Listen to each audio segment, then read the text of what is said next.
इस्लामी मुसलमान एक दूसरे को ड्रग्स देते हैं। मेरा अभी ये है कि जो एक्स्ट्रा करिकुलर एक्टिविटीज़ है जो ऑलरेडी थी हमारे सिस्टम में वो है ही नहीं कल अभी की डेट। सबसे पहले जब इंसान दुनिया में आया तो उसको सबसे पहले इल्म दिया गया।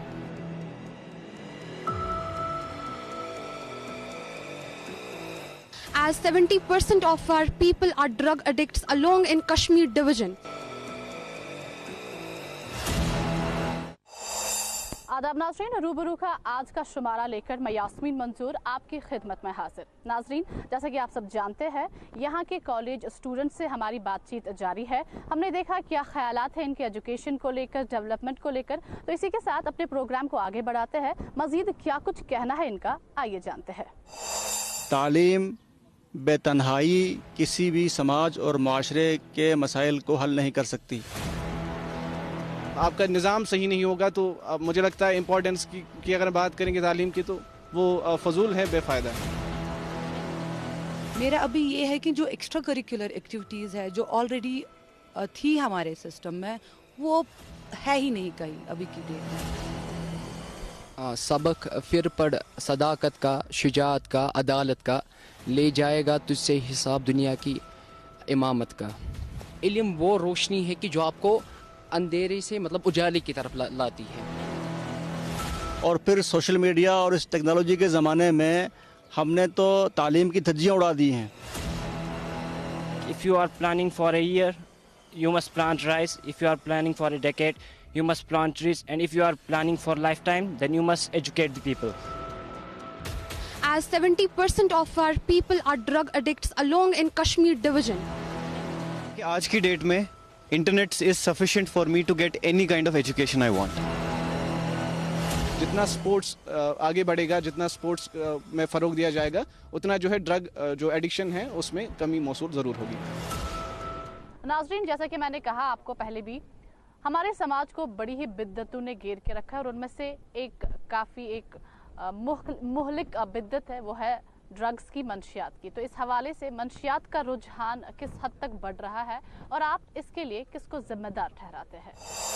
ड्रग्स, बीइंग ए लॉयर, मैं ये बताऊंगी कि जो ड्रग्स है यहाँ पे कश्मीर में particularly because I work here, तो यहाँ पे बहुत ज़्यादा इसका इन्वॉल्वमेंट है हमारी सोसाइटी में। हमारे बच्चे जो है बहुत ज़्यादा मुतासर है, असरअंदाज है इस सब से। और जो ड्रग्स है जो इनका कारोबार करते हैं यहाँ पे, इलीगल जो है जो इनका ये चलता है, चाहे वो कोई मेडिकल शॉप है या कोई इसका जो चोरी यहाँ पे इनका कारोबार चलता है। मैं हमेशा बोलती हूँ कि इंसान को जो है अपने आप में पहले देखना चाहिए, तभी जाके हम दूसरों को बोलेंगे कि जी ये सही है या गलत है। लेकिन when it comes to drug abuse, मैं बोलती हूँ ये आया कहाँ से, यहाँ ये ड्रग्स कहाँ से आता है, हमारे बच्चों को कैसे अवेलेबल रहता है, ये हमारे कॉलेज में कैसे अवेलेबल रहते हैं, और पुलिस क्यों नहीं कर पा रही है इसको कर्टेल क्यों नहीं कर पा रही है इस मेनास को, यहाँ पे हमारी सोसाइटी से इरेडिकेट क्यों नहीं हो रहा है ये सब। और ये तो दिन ब दिन बढ़ रहा है, कम नहीं हो रहा है। ड्रग्स एक बहुत बड़ा चैलेंज है हमारी सोसाइटी में, और इस चैलेंज को हमें कैसे फाइट करना है, कैसे ओवरकम करना है, वो पहले हम सबकी जिम्मेदारी बनती है कि इन्फोर्समेंट एजेंसीज़, इम्प्लीमेंट एजेंसीज़ या जो भी चीज़ है। मगर हमें देखना ये है, देखने की ज़रूरत ये है, ये माफिया स्टार्ट कहाँ से होता है, ये आता कहाँ से है। एक चीज़ का जो चेन बना हुआ है, ये चेन कहाँ से आता है, ड्रग्स आती कहाँ से है, उस चीज़ के लिए हमें लड़ना है। अगर एक कुएं से पानी गंदा निकल रहा है, हमें उस कुएं को साफ़ करना है। जब कुआं साफ़ हो जाएगा, पानी खुद ब खुद साफ़ हो जाएगा। तो आता कहाँ से ये? जब तक ना हम इस बैटल को, इस जंग को जीतें, तब तक हमारी सोसाइटी में ये ऐसे इवेंट्स जैसे मैं कल ही देख रहा था, एंड वेरी अनफॉर्चुनेटली मैं कल ही न्यूज़ में पढ़ रहा था कि कल एक इंसिडेंट हुआ है श्रीनगर में, रेप का हुआ एक माइनर लड़की से। तो ये हमारी कश्मीरियत के लिए एक बहुत बड़ा थ्रेट है। कहीं ना कहीं मुझे ये लग रहा है क्या हमारी ये कश्मीर कहाँ जा रही है। हम डरते हैं अपने सोसाइटी में आजकल निकलने के लिए, शाम को बाहर निकलने के लिए, मस्जिद में जाने के लिए। तो हमारी सोसाइटी कहाँ जा रही है, हमें समझने की ये ज़रूरत है। So if we have to speak about drug as a menace, drug as a problem, fundamentally मुझे आप ये बताएं ड्रग है क्या। ये नहीं है कि जब हम ड्रग यूज़ करते हैं तो वो प्रॉब्लम है। ड्रग इकोनॉमी है, तो how to address drug as a problem in economics, like I take drug as economy. तो जो लोग इससे प्रॉफिट कमाते हैं उनको कहाँ ले जाओगे। अब मामला है जो लोग सेल्फिश हैं, जो लोग विकेड हैं, वो ड्रग को प्रमोट करते हैं। लेकिन आप ये मुझे बताएं drug is essentially associated with anxiety and stress. I have few of my friends जिन्होंने मेरे साथ या मुझसे पहले PhD किया था और उन्हें जॉब अपॉर्चुनिटी नहीं मिली है।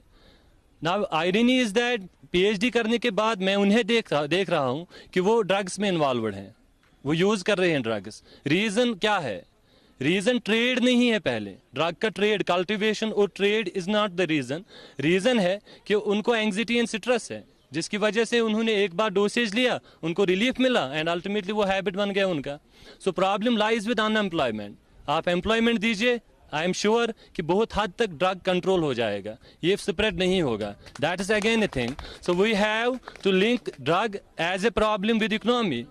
अभी आपने कहा कि अनएम्प्लॉयमेंट जो है ये एक मेन रीज़न है ड्रग्स लेने का, तो क्या आप ये मानते हैं कि जो गवर्नमेंट है वो हर एक बंदे को एम्प्लॉयमेंट दे तो तब जाके ड्रग्स रुक सकते हैं? See the thing is that कि अभी जो काउंटर आर्गुमेंट इनका था, genuinely I respect counter argumentation, but problem यहाँ पे ये हमें समझनी है कि जो ड्रग है, ड्रग पहले एंग्जाइटी एंड स्ट्रेस के साथ है and this is not the only thing जो एंग्जाइटी एंड स्ट्रेस देता है। It is just a sort of reference कि एंग्जाइटी एंड स्ट्रेस है तो ड्रग के लिए मार्केट अवेलेबल है, ड्रग के लिए स्पेस अवेलेबल है। Now this is the thing, जो लोग इस स्पेस का यूज करते हैं और फिर ड्रग कल्टिवेशन से लेके ट्रेड तक, ट्रेड से लेके जो भी, और एक मैम यहाँ पे कह रही थी कि होम डिलीवरी भी कर देंगे, that's one thing. Next thing, unemployment is one thing. Next thing is that कि ये जो पैसे कहाँ से लाते हैं, जो उनको कह रही है वो लोग कहाँ से पैसे लाए। मैंने सुना था बचपन से कि ढूंढने से खुदा भी मिल जाता है, और मैंने देखा मुझे ढूंढने के बगैर भी मिला। मैंने ये देखा कि मुझे ढूंढने के बगैर भी मिला। अगर आपको कुछ चाहिए कहीं ना कहीं से आ जाता है। So that's not the thing. और नेक्स्ट थिंग इज दैट कि ये गवर्नमेंट सेक्टर नहीं है, गवर्नमेंट सेक्टर नहीं है जो सिर्फ employment, we have to generate it and it is responsibility of the government to generate employment. ये उसकी रेस्पॉन्सिबिलिटी है, वरना पॉलिटिकल कम्युनिटी किसके लिए है? पॉलिटिकल कम्युनिटी, स्टेट सिस्टम इसीलिए है कि जो प्रॉब्लम है सोसाइटी में, उन प्रॉब्लम्स को सोल्यूशन दे, उनको एड्रेस करे। If unemployment is a problem, I am not referring to government employability, I want employability to get generated, that should be the responsibility of state system. वरना state की जरूरत क्या है अगर वो ये नहीं कर पाएंगे? That's my take.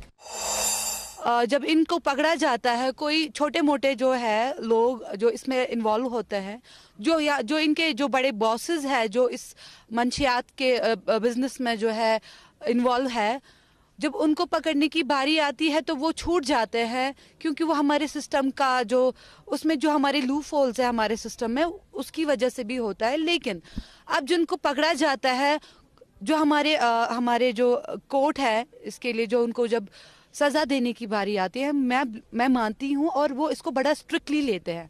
हमारे जज साहिबान, हमारे वकला, वो कोशिश करते हैं नहीं जी ये एक डेटरेंस रहनी चाहिए उन लोगों के लिए जो इसका कारोबार करते हैं, क्योंकि इससे हमारा जो यूथ है पर्टिकुलरली, वो इससे हम तबाह हो रहा है, बर्बाद हो रहा है। अब हम यूथ को बेचारे को हम स्पोर्ट्स में लाएंगे, स्पोर्ट्स सेक्टर में भी उनको ये चीज़ें अवेलेबल है, हर एक जगह इनको ये अवेलेबल है। अब हमें कोशिश करनी है इसको जो है, इस मंशियात को हम, इसका कारोबार, ये जो ड्रग्स है ये आए कहाँ से, ये हमें रूट कॉज इसका देखना है, वो ख़त्म करना है। ये जो रोल है ये हम सबका बनता है, ये मेरा भी बनता है, ये आपका भी बनता है। और सबसे ज़्यादा जो लोग इसमें फंसे हुए हैं, जैसे हम कोर्ट्स में देखते हैं, छोटे बच्चे, स्कूल्स के, कॉलेज के इनोसेंट बच्चे, जैसे कोई ड्रग में फंस जाता है, फिर कहते हैं इसको पता ही नहीं था, इसको एक बंदे ने फ़ोन किया, आ जाओ ये बैग यहाँ से उठाओ, और इसको पुलिस ने वहाँ पे अरेस्ट किया तो ये फंस गया। इनोसेंट सबसे ज़्यादा इसमें आते हैं। ड्रग ट्रैफिकिंग कहाँ से हो रही है, हमें ये देखना है। इससे ही माफिया ख़त्म नहीं होगा। आप एक ड्रग पेडलर को लाते हैं, पुलिस कस्टडी में रखते हैं, फिर ये कोर्ट में जाता है, इसकी बेल हो जाती है, उसके बाद क्या है, ये देखो, ये ड्रग पेडलर है ना, ये क्रिमिनल नहीं है, ये पेशेंट है, इसका इलाज करना है हमें, इसको रिहेबिलिटेट करना है हमें, रिहेबिलिटेट करना है ना हमें। अगर इसी बंदे की बेल हो जाती है, सोसाइटी में आ जाती है, उससे ज़्यादा ड्रग्स करता है, तो कहीं ना कहीं हमने रिहेबिलिटेशन की ज़रूरत है, इनको रिहेबिलिटेट करना है, तो वो रिहेबिलिटेशन सेंटर्स होने चाहिए हमारे पास। मगर जब तक ना ये बच्चे रिहेबिलिटेट हों तब तक ये माफिया कभी ख़त्म नहीं होगा। और ये माफिया ये कहाँ से आ रहा है, हमें वो देखना है। Prevention of this thing. 3 causes I would like to regard. First is drug education. You all would know about it that the drug education is not sufficient in our college, schools or other administrative services. We would like to say that the drug system, education system, regarding drugs, we need to change it. I'm a biology student. I face these problems daily. I'm a medical student. I have acquired 2 years of knowledge about medical sciences. I would like to address that we have little bit portion of drug abuse वहाँ जहाँ पे हमें बताया जाता है कि drug abuse हो रहा है. And I would like to address this problem that every student in our college, in our classroom, he used to laugh at it as it is a thing, minor thing. Like coca, alkaloids, etc. Hashish, ganja, charas, they all try to avoid it. There is a menace. They don't think about it properly. I would like to say that a genre regarding drug education shall be acquired in our institutions like libraries, other books जो हमें मिलती है यहाँ से. Curriculum में change करते हैं education के regarding, ये previously कोई modify करते हैं, कुछ नया तो लाते नहीं है यहाँ पे. और when it comes to awareness among youth, वो हम कर सकते हैं हमारे schools में, colleges में. कोई बच्चा ऐसा नहीं है कि वो deliberately इसमें जाता है, उसको शौक है मैं ड्रग्स कर लूं, ऐसा कुछ नहीं है. वो बेचारा इसमें फंस जाता है, वो चाहता है इससे बाहर निकलना लेकिन नहीं निकल पाता है क्योंकि उसको हीरोइन अवेलेबल है, उसको घर तक. और आजकल तो मैंने ये भी सुना है कि इनको होम डिलीवरी पहुंचती है. करप्शन जो है वो हर एक चीज़ में यहाँ पे ना एक अपना एक इनगल्फ कर चुकी है हर एक चीज़ में यहाँ पे. सो आई बिलीव कि सरकार का यहाँ पे एक बहुत बड़ा रोल रहना चाहिए, हमारी पुलिस का एक बहुत बड़ा रोल रहना चाहिए. When it comes to our parents, उनको भी चाहिए कि वो अपने बच्चों पे नज़र रखे. When it comes to our friend circle, when it comes to our localities, वहाँ पे भी हमें इन चीज़ों का देखना है और हमें इन्फॉर्म करना है. अगर आप अपने दोस्तों को देखते हैं वो किसी चीज़ में इन्वॉल्व है, ऐसी चीज़ में, तो क्यों नहीं आप उनको पेरेंट्स को बोलते हो, उनके आप अपने टीचर्स को क्यों नहीं बोलते हो कि ये चीज़ें हो रही है, ताकि उनको भी पता चले. क्योंकि ये सब चीज़ें जो है छुप कर हो रही है. तो हमें ये चाहिए, हमें नेम एंड शेम करनी चाहिए ऐसे लोगों को जो ये कारोबार करते हैं, या ऐसे बच्चों को हमें गाइडेंस करनी चाहिए, उनको काउंसलिंग करनी है. सबसे बेस्ट है कि हमारे लिए बाकी चीज़ें मुझे लगता है वो साइड में रख दे, पहले हमें इससे लड़ने की ज़रूरत है. हमारी सोसाइटी में बहुत सारे ऐसी चीज़ें हैं जिनमें यूथ जो है वो इन्वॉल्व हो गया, जिसमें ड्रग्स है जो सबसे ज़्यादा मतलब एक इम्पॉर्टेंट, ये ना वो बहुत ही राइजिंग प्रॉब्लम है हमारी सोसाइटी में जिसमें यूथ बहुत इन्वॉल्व होता है. तो हमें जो चाहिए कि हम यूथ को ज़्यादा ज़्यादा इन्वॉल्व करें स्पोर्ट्स में, सो दैट कि वो इन सभी गंदी एक्टिविटीज़ से जो है वो दूर रहे. तो ड्रग्स की यहाँ पर बात हो रही थी, तो मुझे लगता है कि हर एक इंस्टीट्यूशंस की लीडरशिप में कमी है. अगर हमारी डिग्री कॉलेज की प्रिंसिपल और फिज़िकल एजुकेशन के टीचर्स जो हैं वो इसमें अपना रोल प्ले करें, मस्जिदों के मौलाना अपना रोल प्ले करें, रिलीजियस इंस्टीट्यूशंस के हेड्स अपना रोल प्ले करें, मीडिया अपना रोल प्ले करे, तो उस लीडरशिप को एफिशिएंट बनाने से हर एक चीज़ की जो सोल्यूशन है वो हमें मिल जाएगी. और ड्रग डी एडिक्शन के ऊपर और डी रेडिकलाइजेशन के ऊपर और काउंटर नैरेटिव के ऊपर जो NGOs काम कर रही हैं, उनके पास स्पेशलाइज्ड लोग होते हैं जो इस फील्ड के माहिर होते हैं. तो माहिरीन को कंसल्ट करके अच्छे से अच्छे जो प्रोग्राम्स हैं, अगर उनको ज़्यादा से ज़्यादा कनेक्टिविटी दी जाए, ग्रास रूट लेवल से लेकर के नेशनल और इंटरनेशनल लेवल तक एक चैनलाइज किया जाए रिसोर्सेज को और सोर्सेज को, तो तब जाके हर एक चीज़ की जो सोल्यूशन है मुझे लगता है वो मिल जाएगी. प्रॉब्लम्स तो हर कोई डिस्कस करता है इस तरह के इवेंट्स में, लेकिन उसकी सोल्यूशन यही है कि हर एक इंस्टीट्यूशन की लीडरशिप को एफिशिएंट बनाया जाए और हर जगह पर अवेयरनेस पैदा की जाए, चाहे वो डिजिटल हो, चाहे वो रेडियो के ज़रिए हो, टीवी के ज़रिए हो, चाहे अखबारात के ज़रिए हो या क्लासरूम में पढ़ाई के ज़रिए हो. तो जब ग्रास रूट लेवल से लेकर के इंटरनेशनल लेवल तक हर एक जगह पे हर एक इंस्टीट्यूशन की लीडरशिप को एफिशिएंट बनाया जाएगा तो हर प्रॉब्लम का सोल्यूशन निकल कर आएगा. जी सर, तो इन्होंने हमारे एक सर हैं, उन्होंने बोला कि जो अनएम्प्लॉयमेंट है उसकी वजह से जो है हमारा जो यूथ है या जो चाहे पढ़े लिखे भी हैं, PhD होल्डर्स हैं, वो एंजाइटी में है और उस वजह से वो जो है वो ले रहे हैं ड्रग्स। आपको नहीं लग रहा है ये एक एक्सक्यूज है? उनके पास वो 2 PhD होल्डर्स है, क्या वो एजुकेटेड है? अगर वो एजुकेटेड होते क्या वो ऐसा कदम उठाएंगे कि वो कोई बोलते कि मैं सिगरेट पीता हूँ, इससे मेरी जो है मेरा जो मेंटल स्ट्रेंथ है वो ज़्यादा इंक्रीज हो जाता है।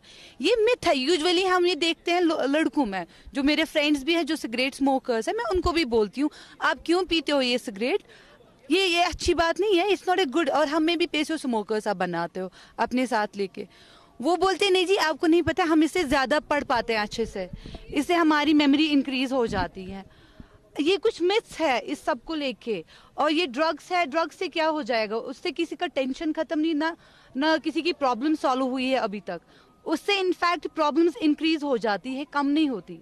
सो आई बिलीव ये जो है ये एक मिथ है कि ड्रग्स जो है एंग्जाइटी है, आपके पास फलाना चीज़ नहीं है, आपके पास एम्प्लॉयमेंट नहीं है, आपके पास एक इजी ऑप्शन है, आप ड्रग्स कर लो, उससे आपकी सारी प्रॉब्लम्स खत्म हो जाएगी। That's a big excuse over there. अगर कोई बंदा बंदूक उठाता है वो एक बंदे को मारता है, जो ड्रग्स वाला है वो पूरी सोसाइटी को मारता है, पूरी सोसाइटी को ही मार रहा है। तो हमें ये चीज़ें देखने ओवरलैप कहाँ पे है और रियलिटी को हमें सामने लाना है। कश्मीर की जो हिस्ट्री है, आप कश्मीर में जो हो रहा है उसको प्रेजेंट करो। हमारे जो यूथ है स्पोर्ट्स में है, एजुकेशन में है, जहाँ पे भी है, पिछले सालों से जो हम सफ़र कर रहे हैं, हमारे पास कोई इंफ्रास्ट्रक्चर नहीं है, यूथ के लिए कोई ऐसा स्कोप ही नहीं है। हाँ, नोटिफिकेशंस आती हैं, बच्चे अप्लाई करते हैं, फीस भरते हैं, जाता कहाँ है वहाँ पे कि एक बच्चे के लिए 1000 रुपये भी अरेंज करना बहुत बड़ी बात होती है। वो एग्ज़ाम के लिए फ़ीस भरता है और उसी बच्चे को उस एग्ज़ाम में 4 साल 5 साल लग जाते हैं जब तक वो ओवर एज होता है। क्या आप इन चीज़ों पे सोचने? जो हमारी बेसिक फैसिलिटीज़ है like rehab centres, you have never talked about these things. Rehab centres are a must thing. In foreign countries you will not see their education as much as rehab. They try to improve their rehab system. You have seen the movies regarding it. Rehab system is a very important thing. And the third most final जो important है बहुत ज़्यादा, वो है disease के बारे में कोई बात ही नहीं कर रहा है यहाँ पे। अगर हम सोचेंगे कि ड्रग अब्यूज़ ही है, इसको देखेंगे कि अनएम्प्लॉयमेंट की वजह से, वो तो मुमकिन नहीं है। यहाँ पे कुछ हेल्दी लोग हैं जो अभी भी अनएम्प्लॉयड है। हम ड्रग वालों का क्या करेंगे यहाँ पे? पहले तो हेल्दी लोगों के बारे में सोचो ना यहाँ पे। तीसरी बात जो है जो इम्पॉर्टेंट है, जो मैं बोल रहा हूँ डिजीज़ के रिगार्डिंग, अगर हम ड्रग को प्रिवेंट नहीं कर सकते तो हम क्या करेंगे? At least I see in every corner है यहाँ पे जो बैठे हुए हैं ड्रग एब्यूजर्स, मैं डर जाता हूँ उनको देख के। I don't feel secure in this state. You need to address this problem like HIVs. We need to provide them free injections so they will not promote a disease like HIV that is more dangerous than drug abuse. अगर मेरे पास schools हैं, colleges हैं, क्या मेरे पास extra curricular activities के लिए appropriate faculty है या नहीं? फॉर एग्जाम्पल, अगर मैं BA आर्ट्स पढ़ रहा हूँ, जियोग्राफी, पॉलिटिकल साइंस कुछ भी पढ़ रहा हूँ, तो मैं चाहता हूँ कि कुछ additional sports activities, sports coaches भी हर एक कॉलेज में, हर एक स्कूल में मौजूद हों, ताकि 15 साल की उम्र से ही बच्चा एक स्पोर्ट्स फील्ड को चुने और उसमें भी अपना हुनर दिखा सके। इसके सिवा स्पोर्ट्स एक फील्ड हो गया, इसके सिवा एक BA आर्ट्स स्टूडेंट के लिए करंटली सिनारियोज बहुत कम है। तो क्या कॉलेज में ही डिग्री करते दौरान मेरे पास कोई additional vocational training programme organise किया जा सकता है? मैं चाहता हूं उस पर भी थोड़ा जिक्र हो, उसके ऊपर भी थोड़ी बात हो। अदरवाइज ऑलरेडी गवर्नमेंट ने एक बहुत अच्छा इनिशिएटिव लिया है जिसमें बहुत सारे वोकेशनल सेंटर्स जो हैं अलग अलग जगह खड़े किए जा रहे हैं, मगर वो हैं जब मैं डिग्री करके बाहर जा चुका हूँ। But I think the world currently needs multi disciplinary setup, जिसमें मैं एट अ टाइम 2-3 फील्ड्स में को एक्सप्लोर कर सकूं और फिर जो मुझे अच्छा लगे, जिसमें मैं एक्सेल कर सकूं, उस फील्ड को मैं चुनकर आगे बढ़ सकूं। कहना नहीं चाहता था, लेकिन चूंकि अब इन्होंने बात की कि यहाँ की फैसिलिटीज़ को लेके, तो मैं अपने डिपार्टमेंट की बात करूँगा। मैं एक पॉलिटिकल साइंस बैकग्राउंड से हूँ, तो हमारे डिपार्टमेंट ने इस टाइम पे, इस करंट सेशन में लगभग 7 से 8 सेमेस्टर्स ऑपरेट कर रहे हैं। तो बदकिस्मती की बात यह है कि सिर्फ 3 क्लासेज है 8 सेमेस्टर्स के लिए। तो क्या होता है कि क्लासेस जो है, एक क्लास होने के बाद उन्हें बाहर निकलना पड़ता है और फिर दूसरे क्लास को एंटर होना पड़ता है। डिपार्टमेंट है 7 सेमेस्टर्स है और 7 सेमेस्टर्स के लिए अभी परमानेंट फैकल्टी एक है। ये मैं आपको एग्जांपल के तौर पर दे रहा हूँ इस कॉलेज की। आप इस कॉलेज में तो ऐसे कश्मीर में आपको सैकड़ों कॉलेज मिलेंगे जैसे इससे बदतर हालात है। मैंने इससे पहले भी अर्ज किया था, अगर आप कश्मीर के दूर दराज इलाकों में जाएंगे आप देखेंगे कि एजुकेशन का किस तरह से बुरा हाल है, किस तरह से मकानों में पढ़ाया जा रहा है। तो कश्मीर को आप कंपेयर ही नहीं कर सकते रेस्ट ऑफ द स्टेट से। जम्मू से अगर आप कंपेयर करेंगे कश्मीर को तो आपको ज़मीन आसमान का फ़र्क दिखाई देगा। तो मैं समझता हूँ कि सरकार को सख्त इकदाम उठाने चाहिए। कश्मीर में जो है हमारा सिस्टम, एजुकेशन सिस्टम है, इसको एक नए सरी से एक ट्रैक पे लाने की ज़रूरत है। That whenever a teacher turns to be vice chancellor or principal or head of the institution, उसका टीचर मर जाता है। एक प्रिंसिपल, एक वाइस चांसलर और एक HOD पहले टीचर है। First they have to act as teachers, they have to think from the very level of a teacher. क्योंकि ब्यूरोक्रेटिक कंट्रोल के लिए ब्यूरोक्रेट्स है जो ऑलरेडी ट्रेंड है, and we have a sort of executive control over academic system as well. तो we need not to turn to bureaucrats first, we first to act as a teacher, तब जाके, क्योंकि bureaucracy में training है, उनको मिल रही है, वो हमें कर रहे हैं direct. Second thing is that, अगर मैं कुछ और बात भी कहूँ, दैट ये जो सैलरी में गैप है वो भी प्रॉब्लम कर रहा है। लाइक मैंने अभी आपको कहा academic arrangement and permanent faculty, वो गैप बहुत बड़ा प्रॉब्लम है एग्जीक्यूशन में। सेकंड थिंग, जो हम लोगों का गैप है, जैसे वी हैव सर्टेन टीचर्स जो PhD किए हुए हैं लेकिन उनको PhD इंक्रीमेंट्स नहीं मिल रही है, and there is a category जिनको PhD इंक्रीमेंट मिल रही है। This again creates demotivation within a teacher, जिसको लग रहा है PhD करने के बाद भी मुझे इंक्रीमेंट नहीं मिल रहा है। सो ये डिमोटिवेशन कैसे एड्रेस की जाए? So these are actually certain things जो डेफिनेटली एक इम्पैक्ट बच्चों के लेवल पे होता है। Now in relation to students from Kashmir, I guarantee you people, आप इनको कहीं पे भी इंफ्रास्ट्रक्चर दो, जो इन्हें पढ़ना है और जिन्हें इन्हें पढ़ाना है वो सही दे दो, आई गारंटी यू ये दुनिया में कहीं रुकेंगे नहीं। We don't have lack of potential, हमें कैपेसिटी की कमी नहीं है, कमी है एग्जीक्यूशन ऑफ द पॉलिसीज की। पॉलिसीज आर देयर, अभी मैम भी कह रही थी न्यू एजुकेशन पॉलिसी। देखिए, वही बात अटक गई जहां मैंने शुरू किया था। We speak just for the sake of speaking without understanding first. जब मैंने बात शुरू ही की थी, मैंने कहा था 11,000 crore have been allocated but it's proper utilisation remains a challenge. शायद वो सुनने वालों में से किसी ने सुना नहीं और यूं ही बोलते चले गए। उसके बाद जब मैंने आगे बात की, मेरा सेकंड पॉइंट था we are moving towards a multi disciplinary setup. शायद वो भी किसी ने नहीं सुना, which is lacking right now, and we need that multidisciplinary setup so that चाहे वो आर्ट्स का स्टूडेंट हो, चाहे वो कॉमर्स का स्टूडेंट हो, he should not lag behind just because he could not perform in one subject. So understanding and listening properly is important before giving a judgment. Okay, you shouldn't focus on that thing.